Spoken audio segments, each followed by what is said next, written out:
Hello and welcome to Smatter. This is Mark and I will be reviewing a little movie called A Quiet Place. This movie was released in 2018, directed by John Krasinski of The Office fame, and it is a horror, thriller, suspense, drama, and I gotta tell you, it's worth watching. I gotta tell you, even if you're not into horror, if you're not into thrillers, if you're not into dramas, you really gotta check this movie out because it hits all the notes it needs to hit to make it a worthwhile viewing experience. I gotta tell you, it's a great one. Anyway, let's start with the basic premise of the movie. The basic premise is that this family of five has survived an initial invasion by aliens, and these aliens are about 8 to 10 feet tall, and they smash everything in their way, but they hunt solely by sound. So this family has to learn to adapt to making no sounds and still living their normal, so-called normal lives. And they've adapted quite a bit because they've put up lights all around their farm for an emergency, so they can let people know what's going on, like there's an emergency going on.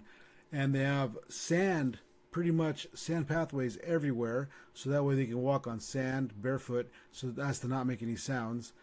They have food, they have water, because they live on a farm, and they speak in sign language, but that is a happy coincidence because the oldest daughter in the family is deaf, and so they've already learned how to speak in sign language, so that comes in really handy. So this family has learned to adapt, and we've already got 90 days in, and this is where the movie begins.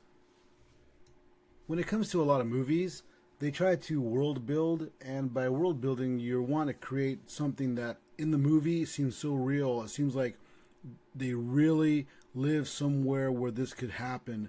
And this movie really sets the tone early by showing you a deserted town, by showing you sand everywhere, showing that they're walking barefoot, shows you newspaper clippings all over the place, telling you like giving you little snippets of what's happened in the world. Shows you these empty shelves in stores. It gives you that sense of quiet, gives you that sense of something's happened, and over the course of the whole movie you get that real sense that something has happened and that this world is real.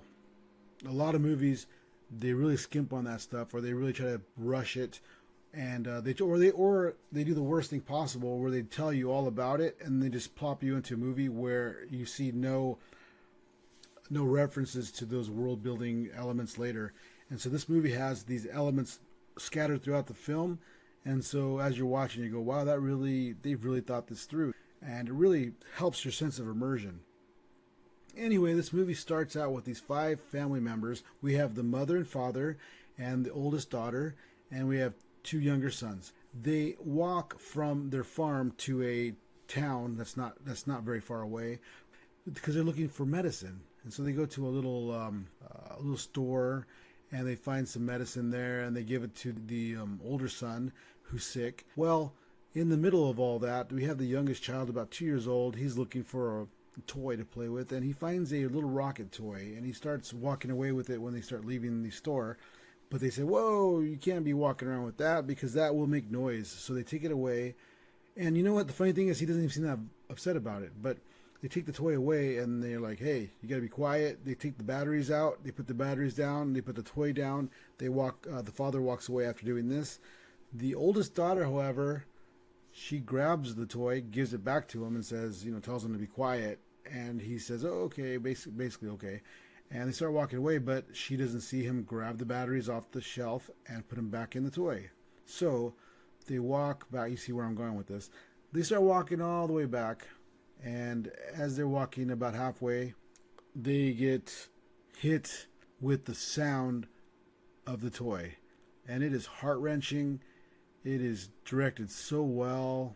The cinematography. When a movie like this is so silent and you hear the wind going, actually you do hear quite a bit of sound because you hear the very soft steps of their feet on the sand. You hear like little tiny sounds, but you don't realize how many sounds you can make. So that's why it's so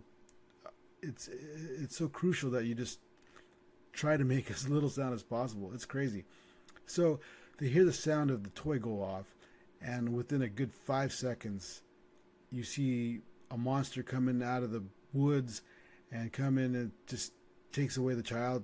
I don't even know because it happens so fast. I don't know if he just kills the child instantly, smashes the child, or moves the child, or just hits the child, or what. But the child's gone. And after that point, it seems like the family was already in low spirits, but it seems like they've dropped another notch down. So after that, we fast forward about another year, and the movie starts properly from there. So at this point, we're picking up the movie, or picking up with the family about a year later. The mother is now pregnant. They've kind of learned to adapt some more. The oldest daughter, she now is, or actually the oldest child, who is the daughter, is really feeling, I guess, feeling guilty about what happened with the youngest child. But I think even more than that, she feels that she's being blamed for it. And we never really get that sense. I think it's more of a sense that the mother and father and the rest of the family feel like it was just a horrible thing to happen. It was just a horrible circumstance of their lives.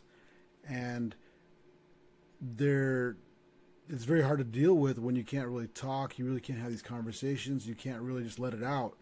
And so I think that the silence just, and this is going to sound weird, but it really amplifies the feeling of being sad. And so, there's no closure there, I guess, as far as that daughter is concerned. So we get this real sense of dread already. Had the sense of dread already, but now it's even worse. But we pick up now that it's a year later, and this family is still adapting, and it all kind of steamrolls from there. It all just kind of like rolls right down the hill from there. And I gotta tell you, I don't really want to spoil that much about this movie, not because I don't like spoiling movies. It's just that it's worth watching. It really is worth watching. You really got to sit down and watch it. And the world building, like I said before, really helps. So when you're watching this movie, you think, wow, there's just, you can already kind of picture in your head how things would progress, because a lot of these story tropes, a lot of these story beats are from, a lot of other movies. But the way they handle it, the acting, and then following within the rules of the movie. I mean, don't get me wrong, there are some weaknesses in the script. There are some weaknesses as far as like some of the motivations behind some of the actions that people do. Some of it doesn't make any sense, and some of their own rules they kind of break here and there. But I gotta tell you, it doesn't matter. It's just such a good movie. So I would definitely recommend this movie, and I would definitely say, put down or after this review, go watch the movie if you haven't already. I know the movie's over a year old, but I gotta tell you, it's worth watching, and it kind of like it makes the genre of thrillers and horror movies.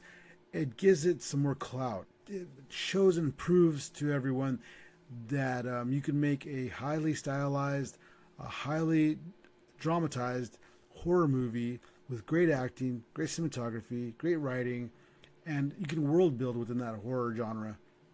And I gotta tell you, I would love to see sequels to this movie, but in a sense, I kind of don't, because this should be able to stand on its own. It should be able to live on its own. But more movies like this need to be made. More horror movies. Because I tell you, I'm a big horror movie lover, and I gotta tell you, I want more movies like this. So definitely go out and watch this movie. I don't want to spoil any more. You gotta watch it. And I give this movie an A+ for horror genre. You got to see it. It really moves the genre forward. It moves the thriller genre forward, and it's worth every moment of watching. Thanks a lot. I'll see you next time. Bye.